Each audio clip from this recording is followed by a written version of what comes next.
चूहा और कीमती रत्न। बहुत समय पहले एक छोटे से गांव में एक छोटा सा चूहा रहता था। उसका नाम मिन्नू था। मिन्नू का जीवन बहुत ही साधारण था। वह रोज गांव के खेतों में इधर उधर दौड़ता और खाने की तलाश में रहता। वह हमेशा खुश रहता और कोई भी काम छोटे बड़े में नहीं देखता था।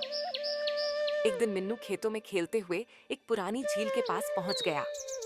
वहां एक चमचमाता हुआ पत्थर पड़ा था। मिन्नू ने उस पत्थर को देखा और सोचा, क्या यह कोई खजाना है?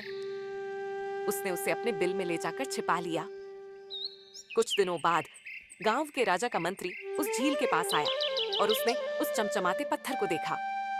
वह यह पहचानने में देर नहीं लगा कि वह एक बहुत ही कीमती रत्न था, जो किसी समय राजा के खजाने का हिस्सा था। मंत्री ने सोचा, यही रत्न यदि राजा को मिल गया तो हमारी प्रतिष्ठा और बढ़ेगी।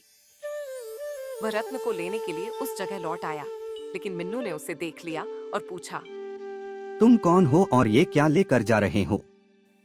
मंत्री ने झूठ बोलते हुए कहा।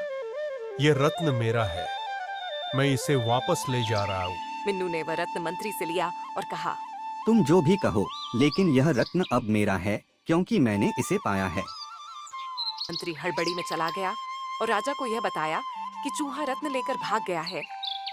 राजा ने इसे गंभीरता से लिया और अपने सैनिकों को मिन्नू के पीछे भेज दिया। सैनिकों ने मिन्नू को पकड़ लिया और राजा के सामने पेश किया। राजा ने मिन्नू से पूछा, तुमने यह रत्न क्यों लिया? तुम एक छोटा सा चूहा हो, तुम इसका क्या करोगे? मिन्नू ने जवाब दिया, महाराज, यह रत्न मुझे नहीं चाहिए। मुझे तो सिर्फ इसे लेने की खुशी है कि यह मेरी मेहनत का फल है। अगर आप चाहें तो इसे वापस ले सकते हैं, लेकिन याद रखिए, सच्चे सुख का रास्ता किसी और चीज में नहीं है, बल्कि सिर्फ अपने कर्मों में है। राजा और मंत्री मिन्नू की बातों से बहुत प्रभावित हुए। राजा ने मिन्नू को मुक्त किया और कहा, तुम्हारे शब्दों में जो गहरी बात है, वह मुझे समझ में आई।